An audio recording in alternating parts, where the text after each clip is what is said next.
The fact COVID-19 preys on the obese has made it more important than ever to get ourselves out of that condition. Why is clear.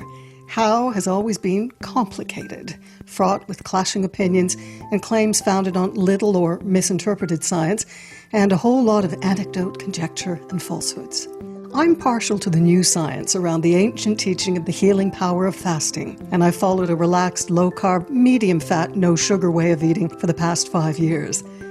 I've suppressed a couple of autoimmune disorders this way, rheumatoid arthritis and Hashimoto's, an attack on the thyroid, if you're wondering. Well, that is my N=1 experience, of course, not to be construed as medical advice. This episode is not that. If you've explored fasting as you look to optimize your health, you'll know my guest by name and reputation. Megan Ramos is co-founder, along with Dr Jason Fung, of the Toronto clinic Intensive Dietary Management and the exploding global online community, The Fasting Method. Hello, Megan. Welcome. Hi, Susan. Thank you for having me on today. Now, you are in my hometown of Toronto. Where are you talking from? Are you at home? I am at home. We're very much at home still here in Toronto, but the city's doing a good job staying safe during this crazy time. Our numbers are doing quite well. So I'm just trying to embrace this extra time at home because I usually spend most of my time on the road. Yeah, jumping off planes, no doubt, because you guys are busy. I mean, you have turned on so many people right across the world to the cognitive and the physical benefits of fasting. You're a clinical researcher. Dr. Fung is a nephrologist, a kidney specialist. How did you two come to set up the clinic? So we go way back. I started becoming very interested in preventative medicine from a young age. My mother has all of these weird genetic conditions that happen during her fetal development, and no one really cared about trying to figure out what was wrong with her. They just kept trying to treat the symptoms of what may be wrong with her. And in my early teens, when I was 13, 14, we found out what was actually the root cause, and we're able to help treat that, which eliminated a lot of the suffering. But for years, I watched her suffer. So at 15, what was the root cause for your mother? So she has 2 genetic mutations. One is called neurofibromatosis type 2, which means her body likes to grow tumors on her central nervous system. And another mutation where her body likes to grow tumors on her endocrine system, causing mayhem.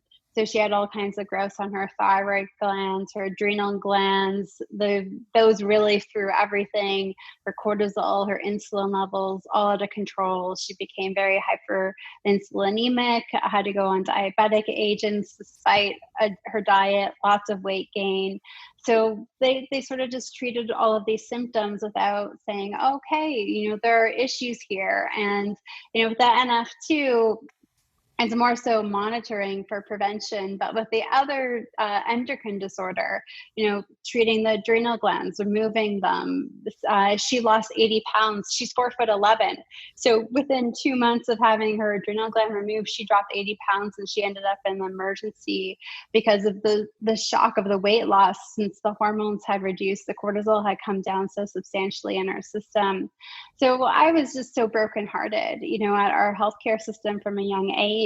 And my father, everyone's in law, but his best friend was in medicine, and his friend's children wanted to go into law, and I wanted to go into medicine to fix people and not just treat their symptoms. So they swapped kids one summer. And I went to work at this nephrology clinic, and there's this young nephrologist fresh out of his fellowship who is going to be doing some research projects, who is also very keen in preventative medicine and was starting a study. And I was assigned to work with that young physician who ended up being Dr. Jason Fung. So I'll be 36 years old tomorrow, or by the time this podcast airs. So I've been working with him for 21 years at this point. Wait, 36 minus 21. So you were, when you started working with him? 15 years old. So to 21 years. So it's been quite a journey working with him. In my mid-20s, I did become overweight and a type 2 diabetic. Around the same time, he was getting very frustrated with the status quo for how we treat type 2 diabetics, thinking there's got to be more to this, because type 2 diabetes wasn't this type of epidemic like 100 years ago. And so I had fatty liver at 12, PCOS at 14. And then here I was in my mid-20s, very obese and a type 2 diabetic by 27. Oh, wow. So And you were eating the standard Canadian diet. You were following the guidelines, oh, yeah. much as I was. I grew up in Canada, and it was no fat and a tiny bit of cottage cheese, and make sure you have rice cakes instead of bread, those cardboard sugar shocks. Oh, it's terrible. I think today we have probably one of the worst food pyramids in the world, or worst set of food guidelines, and it's just gotten worse. So I was very much like trying to be proactive about my own health, especially as I started to gain weight following a separation in my mid-20s. And I've worked with a very fancy dietitian downtown due to my parents. I have many resources at my disposal, personal trainers, meal plans, all kinds of great stuff. But I just gained the weight and I became type 2 diabetic. Around the same time, Jason had been doing some research on low carb and fasting. And I initially tried going low carb, but being born in 1984 with two busy parents, one very sick parent, I grew up on the fast food diet. And I never really learned how to cook that much. And then when I did try to start following the food guidelines and everything like that in my 20s, it was boiling water to make pasta. It was using my infamous George Foreman grill to cook a boneless, skinless chicken breast. It was no fat. The message was eliminate the fat, fat. and grains are good for you. I mean, we had Kellogg's, we had Coca-Cola, we had the sugar and the grain industry buying the scientists for so many years post-war. So it's no wonder. I mean, all of the developed world's dietary guidelines, and here in the UK, we still feature that. I mean, the messages are muddled and confusing, and it's no wonder all of it we have to find our own path. You definitely have to be your own advocate nowadays, because there's mixed messages everywhere. Here in the United States, where my husband's from, we spend a lot of time with our friends over in the UK too. It's quite heartbreaking. So you have to really be your own advocate. And it was scary. I lost my uncle, who was my best friend growing up. He was 36 when he died from his third heart attack. So I grew up very much afraid of fat and butters and all of these natural foods that I never really gave much thought of. They were just immediately branded as dietary villains, and I wrote them off even from as young as 9 years old. So to transition to a low carb diet was quite difficult. I didn't even know how to cook with fat. I remember Jason trying to explain to me how I could use coconut oil to cook vegetables, and the thought physically made my stomach turn in the moment. We are a matched set. We really are. Because I grew up with the same brainwashing, the same dogma. And we didn't know that by 2020, half the populations of developed countries would be pre-diabetic or diabetic. It's terrifying. Even if you look at the United States in 2016, there are over like 50,000 children under the age of 10 diagnosed with type 2 diabetes. Over 8,000 of them had gastric bypass weight loss surgery. And what Jason and I noticed was that the patient demographic coming into our clinic for fasting and nutritional low carb education started to become a lot younger. And at first I thought maybe I'm just getting older, because I was always so substantially younger. But I started scanning the charts, and I just went back and looked at the data, and I said, no, these patients not only are they coming in younger with type 2 diabetes and morbid obesity, they're coming in with serious conditions like macular degeneration and severe diabetic nerve damage, neuropathy, and that needing kidney transplants or having really bad diabetic kidney damage in their 20s and in their 30s, which is just crazy. I started at the dialysis unit when I was 15 years old. There was a handful of patients on dialysis. The clinic wasn't swamped or overwhelmed by any means. You knew everybody. I could remember, I had all of their unit numbers, everything memorized. It was a small group. And flash forward to today, we're dialyzing 2,400 people in our particular area of Toronto. And we're doing that 24/7, 7 days a week. Like it's just totally maddening. And a lot of that's due to this increased boom in type 2 diabetes. It's really frightening. Ultra processed food, and the message has for a long time been, never mind snacking, eat 6 meals a day, you've got to prime the pump. I went to a private specialist sports clinic. When I packed on just like a bit of weight on my hips, I went, oh, I don't like this. Obviously my suicide aerobics Jane Fonda no fat isn't working, so I'm going to go to these guys. And they were extortionately expensive for, go for an hour. They do all these tests on you, the calipers, all the rest. And they kept saying, you're not eating enough. I said, that's why I'm so confused. I am starving myself. Look at my calorie ingestion. Calories in, calories out. It's always eat less, move more, according to the people on that side of the dietary war front. And so anyway, long story short, they said, no, you've got to start eating more. You've got to start having more protein, which was good. But they still were pushing that message that you've got to be eating small meals 6 times a day. So it was like continuous snacking. So I was packing the almonds. Yes, have my 6 almonds at 2:00 in the afternoon to avoid the sugar slump. And this was the message around, I can't even remember, that would have been 20 years ago. So the year 2000, the message had moved on to that. So we're constantly spiking our insulin. And now we know better. It's kind of mind-blowing, though. And this is what I've just found with my education and the education of my colleagues. So it's that we're taught this.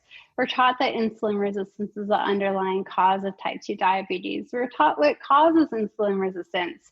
And there's two main pathways that you see. So one is, eating foods that are highly processed, refined carbohydrates that cause these huge insulin spikes. But the second one is that constant stimulus of insulin all day long from those, 6 small meals and 3 mini snacks and just grazing from the moment we wake up to the moment we go to bed.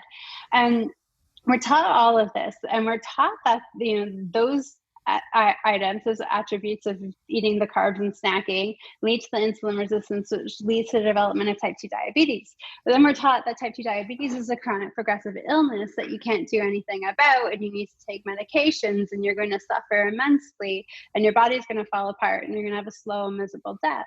Well, there's a huge disconnect there. If we're taught that what we eat and how we eat it, the frequency of which we eat it leads to this condition that causes the diabetes. So why can't we fix those 2 things? Change what we eat, go lower carb, change the frequency what we eat, go back to 3 meals a day, have 2 meals a day, do some intermittent fasting if need be, but fix the root cause, fix the insulin resistance, and then see if the diabetes or metabolic issues improve. So were you Dr. Fung's first patient when you guys decided, okay, there's another way to approach type 2 diabetes? Yeah, so I was working in the clinic, and he very much was big about fasting, and I had just started fasting sort of on my own with him, just going through.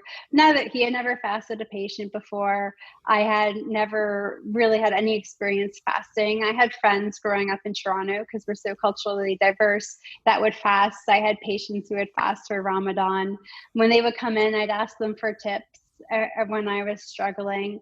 But we just navigated it, and I would give him feedback. We'd have little check-ins when I'd see him around the clinic about how I was doing. It was tough. I went through a lot of adaptation to being in a fasted state, learned that I had all these mental hang-ups on food. Food was my best friend. It helped me celebrate the good times, and it comforted me in the bad times, and it cheered me up when I was bored.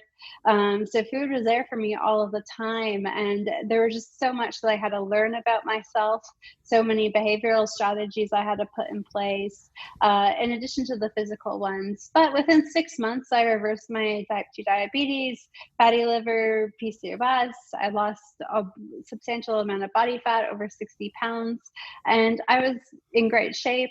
Our colleagues at the clinic were very inspired by my results and said that Jason and I could experiment with a few of our patients.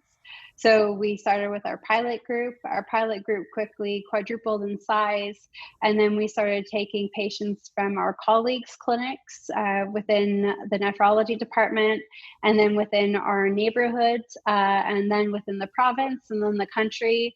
And But all wait of a a sec, sudden, I was born in Canada, born in Ontario. What did the health authorities say? I mean, surely you must have raised some eyebrows. do you know what? Like our patients were doing well. We never had any issues. No one had any adverse effects. We did, when we wanted to start our program in the clinic, let the Ontario Medical Association know what services we were going to be offering. Jason wasn't fasting patients per se. I was the one fasting them, and I'm an unregulated body here. So we let the OMA know what we're going to do, and that was that. But, since then, low carb, as terrible as the Canadian food guidelines are, low carb is now accepted in Canada as a therapeutic treatment for type 2 diabetes. So we have an amazing number of physicians and healthcare practitioners across the country that have come together and have really pushed for change. So it's just been phenomenal. It's been in the last calendar year that the government has got on board for low carb for change. And, we've written a series of case reports and case series, most published in the British Medical Journal, supporting, what we're doing. So the data is there to support that we're making significant changes in these patients' lives. And I suppose when Dr. Fung wrote the obesity code, I mean, that just took off. I mean, you couldn't get a copy of it. No, it's been pretty wild. The obesity code, diabetes code, complete guide to fasting have all been popular. We had the Life in the Fasting Lane that came out this year that became a New York Times bestseller in its first week. And you co-wrote that, yes. Yes, with our friend Eve and Jason. We had the PCOS plan, and Jason has the cancer code coming out later this year.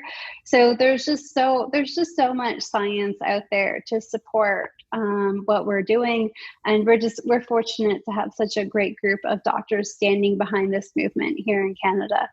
What is the science behind fasting? What happens to the body over how many hours of not eating that makes it so beneficial for so many of us?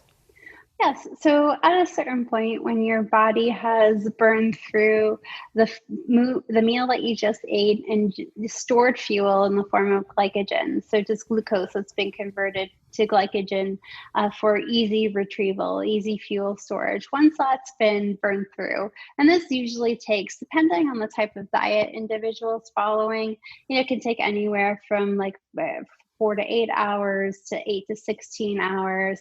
But usually by about the 16-hour mark, your body has been depleted. It's fueled off of that food that you ate in your last meal and your glycogen stores in your liver. And now it activates your sympathetic nervous system to produce a cascade of counter-regulatory hormones that help you produce body fat to fuel. So you'll get some noradrenaline, which will help you burn body fat.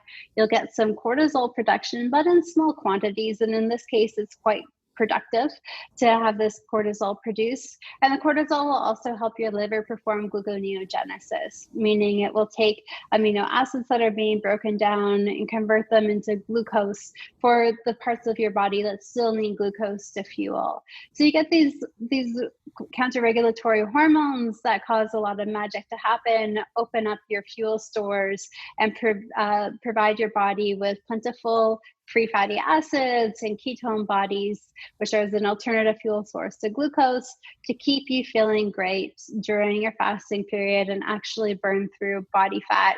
And you also get the production of the counter-regulatory hormone, human growth hormone, which is wonderful because it's something that we don't produce very much as we start to get older. But producing it can periodically as we age through fasting can help us maintain healthy muscle mass and healthy bone mass, whereas we're at risk for seeing our muscle mass waste away and bone mass deteriorate because we're not producing this human growth hormone, and then all of these toxicities in life build up and just aging in general. So there are wonderful benefits to fasting as well, as aside from weight loss. But also when you're in a fasted state, so you're usually by about 24 hours pretty well fueling on body fat at this point.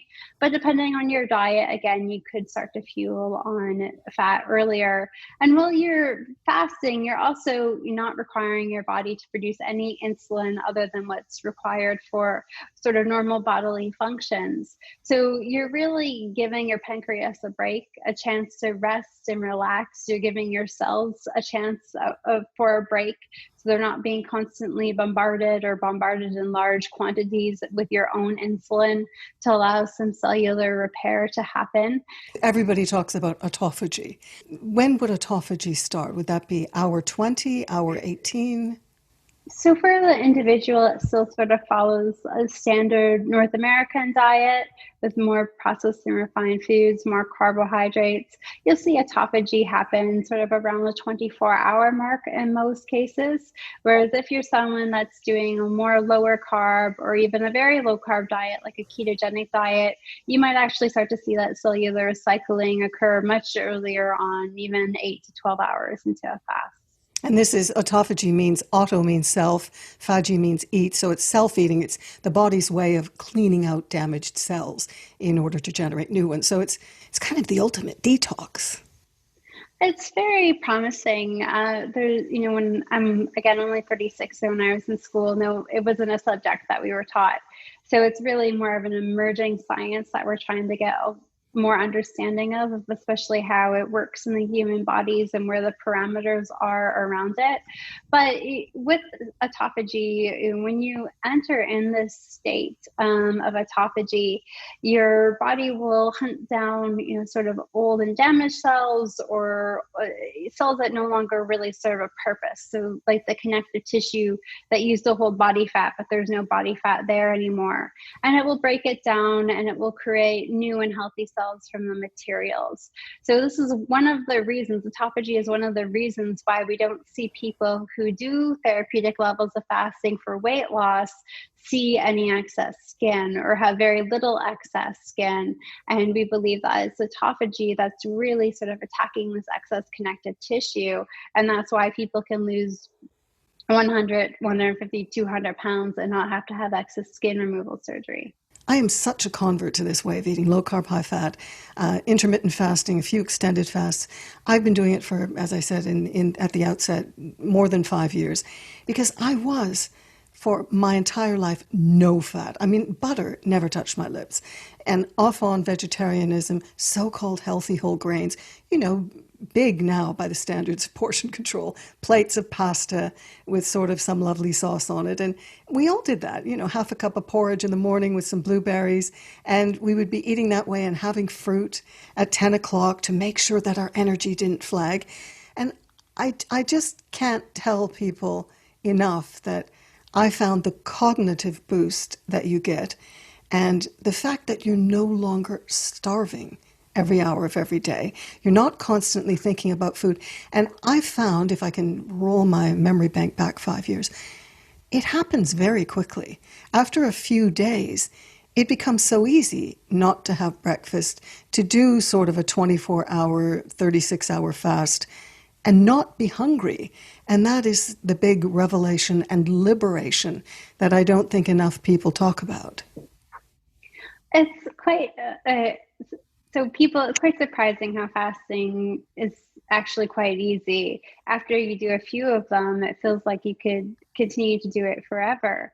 And usually when I see someone in consultation, we talk about skipping breakfast and they sort of look at you like a deer in headlights. But flash forward 7 months later and they're entering maintenance mode, they'll say, do I need to start eating breakfast again? No, you don't have to start eating breakfast again. Oh, thank goodness, because we're never hungry in the morning. And usually within a couple of weeks of starting to fast, people are always just surprised at how easy it is. And they love the control.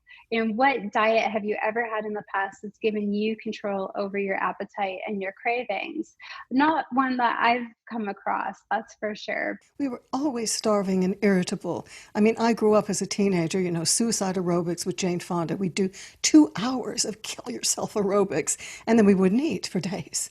And, I think my metabolic rate is next to nothing. But the beauty of this is the introduction of healthy fats.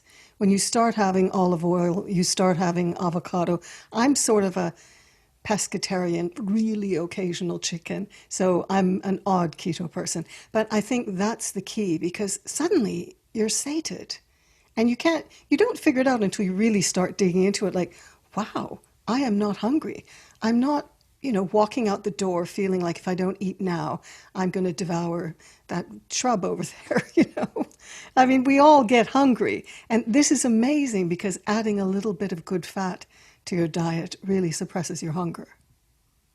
Well, fat has very strong satiation signaling, but people need to remember that fat, most of our hormones are made from fat. So if we're depriving our body of dietary fat, we're going to have a whole slew of hormonal imbalances, and hunger is largely hormonally controlled. So by giving our body what it needs to make adequate hormones, we're going to be not only improving our ability to achieve great satiation signaling, but we're also going to be able to improve many hormonal issues throughout our body that we're struggling with as well. Do you think women in the loose big middle group, which is roughly mid 40s through 70s, need to fast for longer periods? Because within the fasting method group, which I'm a member of on Facebook, there's a lot of conflicting kind of information, not from the moderators, but from a lot of the people who seem to be almost engaging in hyper-competitive fasting. I'm going for 14 days. Whoa, well, I just did 20. And you just think, oh, wow, shake your head. That can't be right unless you're under medical supervision.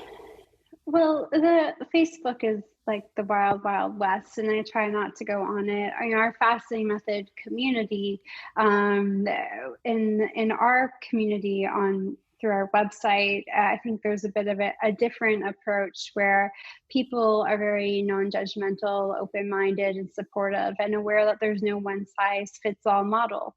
Sometimes you can go a few days fasting, and sometimes a few hours feels impossible, and that's okay. There's stress, there's poor sleep, there's a pandemic, there's hormonal fluctuations in the month if you're a woman.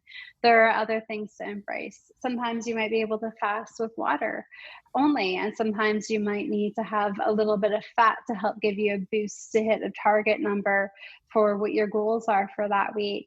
And I think having a non-judgmental place is very, very important. Whereas on Facebook, and I know it's our Facebook group too, but it's the size of a small country, and It's true. And I it's tell you, wild in the nature. border police are good, because the moderators seem to step in quickly and turn off the discussion. And they do make the point, like, look, the outside limit for us is 10 days. And you're not really promoting 10 days either. You're promoting knowing your own body, knowing that insulin will block the body from metabolizing fat and stimulate the body to make and store fat. So the message is, if you're triggering a lot of insulin, you're probably using your fork incorrectly. But you can still have carbs. You're not saying you must be keto. You're just saying you can lose weight if that is your goal. You guys have put out so much intelligence and science on the internet for free. I mean, you can look up your videos, Dr. Jason Fung's videos, and the Diet Doctor, you're part of the board there.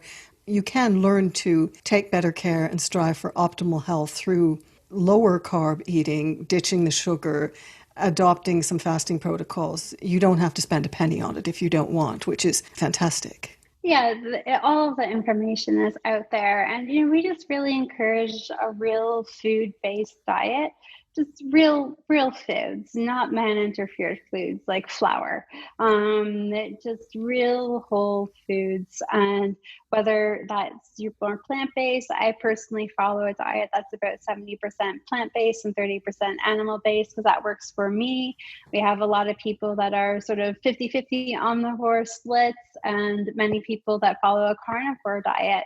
And fasting is really complementary with any real food dietary approach. But autophagy, as you said earlier, it starts around 24 hours. So you do, would you say, get a bigger benefit from doing, let's say, a 36-hour fast, which is really not that long once you've done one whole day to add a few more hours on? Most people do a 36-hour fast. We encourage people who are looking for therapeutic fasts that we monitor to do somewhere between 24 to 30 or 42-hour fasts a week. And of course, they're working with their doctors for medical supervision or encouraged to as well. But that's usually what we're recommending in terms of metabolic treatment, whether that's fatty liver disease, PCOS, type 2 diabetes, or weight loss, especially in women with more hormonal issues as they get older and enter perimenopause and postmenopausal states. You know, whenever there's a tweet or an article or a video with you or Dr. Jason Fung or Professor Tim Noakes, I've done 2 shows with him, it's amazing how the other side of the dietary war front piles in. Don't be ridiculous. This is quackery. This is nonsense. This is rubbish. Why are you promoting this junk science?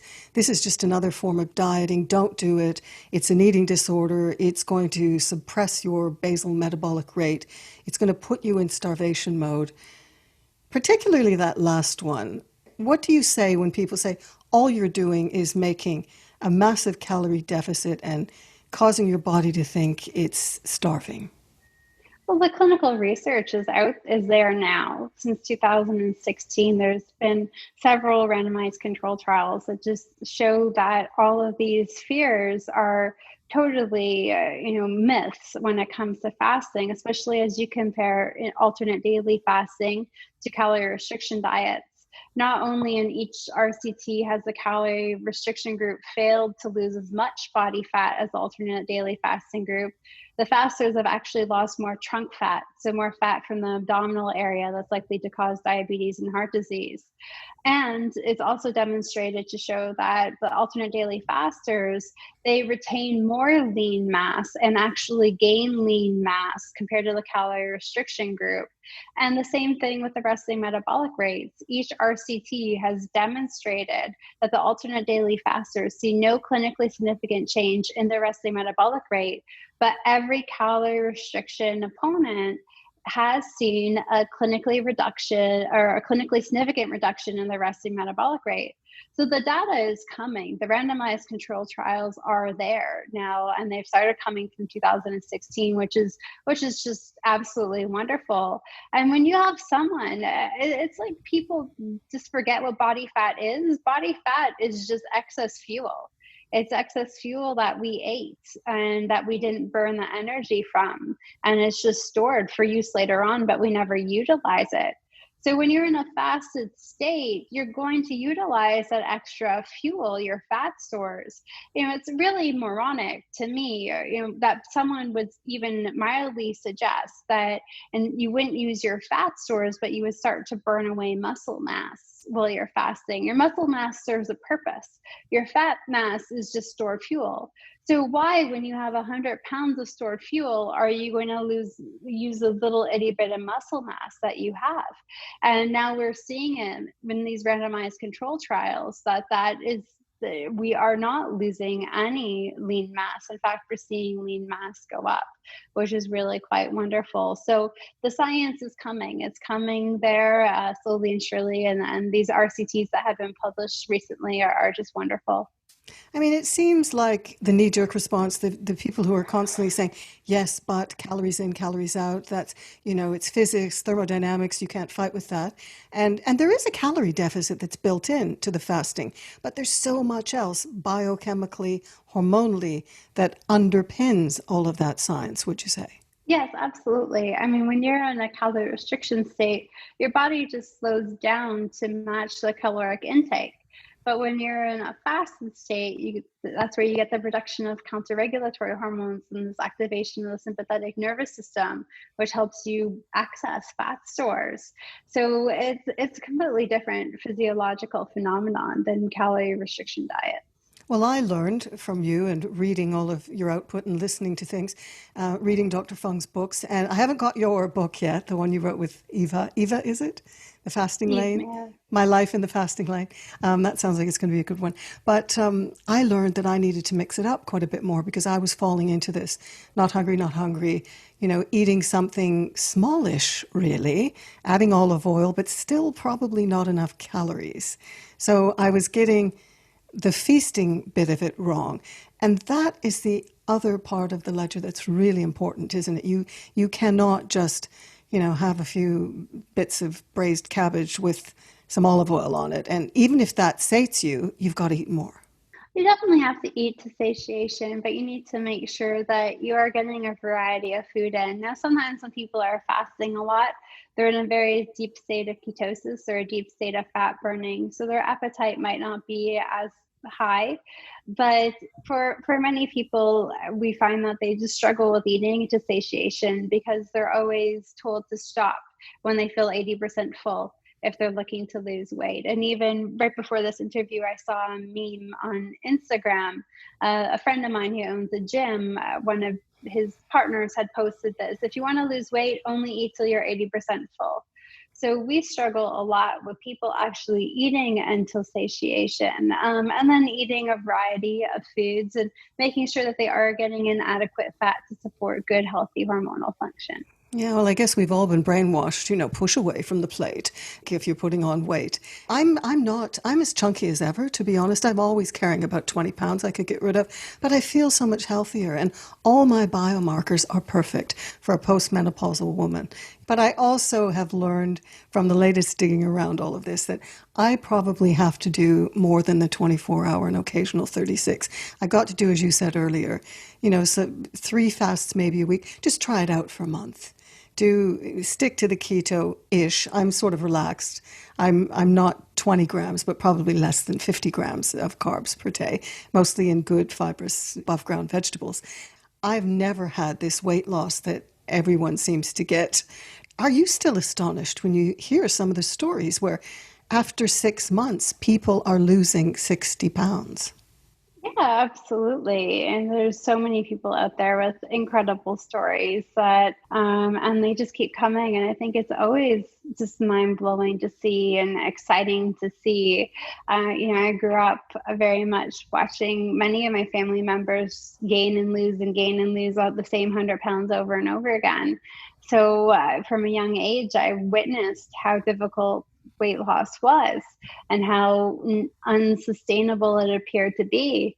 And it's always, because of that, it's always going to be so special to see someone achieve sustainable weight loss and feel fantastic in the process. So I love seeing those photos and hearing the stories. Is there one patient that stands out for you? You just went, oh my goodness, I'm feeling fantastic because I've helped this person gain control of their life. There's been so many. I think probably one of the most special ones for me. They're all so special in many ways. So many of them are my family now. But the very first gentleman we took off of insulin will always have a very special place in my heart because you're told that that's completely impossible, that just can never happen. And here was this man on, just over 100 units of insulin a day, and in a matter of a few weeks, off of it completely, and never needing it again. And of course, he had huge improvements in many other health markers too: eyesight, cardiovascular, renal. He was older, and unfortunately, he's no longer here with us because of his age. But still, in his 70s, he was able to come off of insulin and live a very healthy life and get to catch up on doing so many wonderful things that he just wasn't able to do much younger because he was just too sick to do it. So it was really wonderful to watch him fulfill those dreams before he passed. And your Facebook page, The Fasting Method, is full of people's stories where they've been on it for a few months or even a year and a half, some very large people and some not so large people, all shapes, all sizes, where their HbA1c could be, their 3-month look at glucose readings could be 8.5 or 7.5, and they bring it down to under 5, which isn't even pre-diabetic. I mean, it's pretty fantastic that giving up carbs, or some of them don't give up carbs. Some of them are still eating potatoes and pasta, but they're fasting and they're getting the gains that they need for their body. It's awesome. It's always really incredible to see the results, and every now and then you have a patient and something else improves with them that you didn't even think fasting could even touch. But here they are, living proof that all different levels of healing are possible. So I love hearing the stories. I love knowing what everybody's doing and what their healing journey has been like. Yeah, I was reading a tweet just this morning from an MD. I don't know his profile at all, but Tony Hampton MD, and he said, even my 20-year-olds appreciate the benefits of a low-carb diet and fasting. Acne gone, HDL up, triglycerides down, HDL ratio down. By the way, one of my sons lost 40 pounds along the way. He says his biggest problem now is focusing on school, Dad. The girls are blowing up my phone. That's a good problem to have. Yeah, absolutely. I mean, for a teenager that's really struggling. So it's all ages, it's all life stages. It seems to be doing wonders for people. But I must say, and I always want to take the people that are saying, eat less, move more, it's simple. Yeah, it's simple for you. If that's working for you and you're a lean, mean, well-oiled running machine and your metabolism is cooking on all cylinders, fantastic. But that's not the story for most people. And what I get really fed up is you feel so guilty for carrying any weight at all now. There are so many people out there who just think, well, it's your gluttonous behavior. You just have to put the fork down. Do what I do. Eat less, move more. And it's not that simple. No, it's definitely not that simple. And I think you have to look at how our dietary guidelines have changed and try to see, what the relationship there between obesity and type 2 diabetes is. I don't think anyone's asking people to do anything irrational. No, we're certainly not. Don't eat if you're not hungry. Don't eat too close to bed. You don't force feed yourself snacks if you don't need them and you're feeling good. And just eat real whole foods, sort of going back to the good old leave it to beaver days. You get your 3 square meals. There's no snack before dinner because you have to save your appetite. There's no snack after dinner because that meant you didn't eat enough broccoli on your plate. And it's not like there's any sort of like you're guzzling fat or that you're being super, super restrictive. You're just focusing on eating real whole foods and eating when you're hungry and trying to figure out other issues. If you've been eating out of boredom or stress eating, other healthier outlets for those. So I don't think any of it is very, very radical. I think a lot of it is doable once you put your mind around it. Yeah, absolutely. It's the common sense that I grew up on, for sure. My mother was the poster girl for healthy eating. And now, over 50% of the food we consume here in the UK, and it's the same in Canada, it is ultra-processed. The bulk ingredients are no longer even recognizable, let alone all the synthetic chemical additives, the flavorings, the colorings. So you really do have to just avoid the center aisles and get the fresh produce and the real foods. And then if you add in some fasting, if you've got any issues you want to clear. I mean, my rheumatoid arthritis, it's suppressed. It's in remission, full remission. That's been 5 years. And I don't know what's happening with the thyroid. I mean, Hashimoto's is when your immune system attacks your thyroid, and it can set you up for hypothyroidism, but you can't really get a clear diagnosis unless you spend a fortune. I know for me, there's no going back, even though I'm carrying more pounds than I'd like to. The brain fog is gone, and I'm never that hungry, irritable, hangry, ever. Are you? No, nonetheless, I'm really jet lagged. But no, it's awesome. I used to take Vyvanse, which is a modern day Adderall, when I was in school because the brain fog was so heavy and it just seemed to be getting worse with age. And now no issues at all with that. I haven't had to take it in almost a decade now. Sorry, and It's just I'm wonderful. not familiar. I know that it's really prevalent in North America. Adderall, is that an antidepressant or? No, it's for ADHD, so Oh, attention wow. deficit disorder.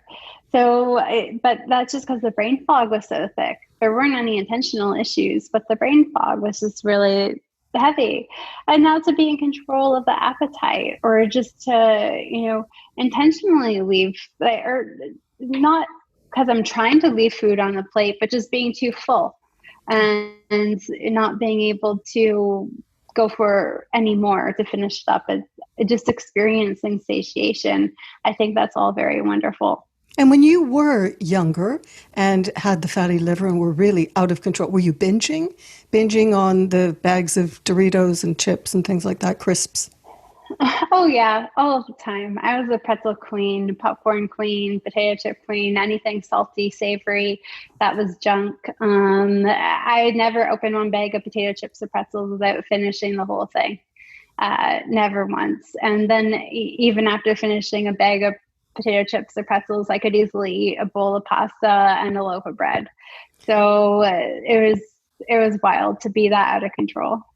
I think, though, that that's most people who are true to themselves, who aren't putting on a mask. Yes, I just had the child-sized bag of crisps, and that's enough for me. Yeah, right. I don't believe that. I do have one friend, though. She says, yeah, I can just eat a tablespoon of ice cream. I have to keep it out of the house. I have no problem having a whole Ben and Jerry's. It's easy. They're not that big, Yeah. and I think actually they're doing that shrinkflation maneuver on them now when I see them, and I do walk by them. But that's my biggest thing. And you mentioned popcorn. So do you ever have air popped popcorn? Just a couple of cups. There's 6 grams. I've looked this up because that's my weakness. 6 grams of carbs in 1 cup of air popped popcorn. We will have it every few months. Well, I won't. So I won't go out and buy my own kernels, but I will take some from my mother's house, and so it's just enough for one serving for my husband and I to split, and then we'll pop them in some coconut oil. And do you think, what do you say to people that say you have an eating disorder with the way you're living now? I don't think so. I'm extremely healthy. All my lab test results are wonderful. I'm at a very healthy weight and healthy body composition. I have a wonderful relationship with food and with my body. I've thoroughly enjoyed eating. And if anyone wants to test me, I can out eat them in steak any day. I love all types of vegetables. I have plentiful berries and healthy fats like coconut cream in my diet. And I never feel hungry. So So, what's your treat? Is it double fat Greek yogurt with a few raspberries or? oh, I think my favorite thing probably is just some dark chocolate, like 90% dark chocolate with some like raw almond butter on top of it. That is wonderful. Or I love an apple cut up with some almond butter and some cinnamon. That's a very special treat for me. Otherwise, coconut cream with some berries is and crushed nuts and cinnamon seeds and cinnamon is a wonderful treat as well. Oh, fantastic. Well, you're eating exactly the way I am. And I have to credit my CrossFit guy. I had a show in Switzerland when I was having these problems initially with menopause. And I remember this chap I got in who owned a CrossFit gym. He's the first one who said to me, you're eating half a cup of oatmeal in the morning with blueberries and then having a nectarine at 10 o'clock. You're spiking your insulin. Get rid of the porridge. Get rid of the oats. I said, but it's such a tiny little bit and it's heart healthy. Come on. And he would be eating half a chicken for his lunch before we did the next round of burpees. And then he'd grab some Brussels sprouts that he brought in. So he's the guy, his name's John Ingram, the gym guy who first turned me on to this way. And I've just been learning and learning more and more about it. And I think I'm going to try to do some 36-hour fasts. 3 a week seems a lot, but 2 a week, would that be maybe shift some of the Two, pounds? two is great, Suzanne. So do you love your work? Is it just amazing to be helping all of these people get control of themselves? Yeah, absolutely. I mean, every day you watch people get better and get more of their lives back. So I don't think there is any job on the planet that is any more rewarding or fulfilling than what I do. And people are appreciative. Those flowers behind me are gifts from members within the community who sent me some flowers to celebrate my birthday. So people are appreciative, and I just feel so honored to be part of their journey. Well, Megan, beautiful bouquet. Thank you so much for all the work that you do. And happy birthday for tomorrow. You're going to be 36. Yes. Thank you, Susan. I really appreciate it. And thank you. Bye-bye now. Bye. That's the Big Middle for this week. We'll see you in another couple of weeks. Stay safe, stay well. Bye-bye.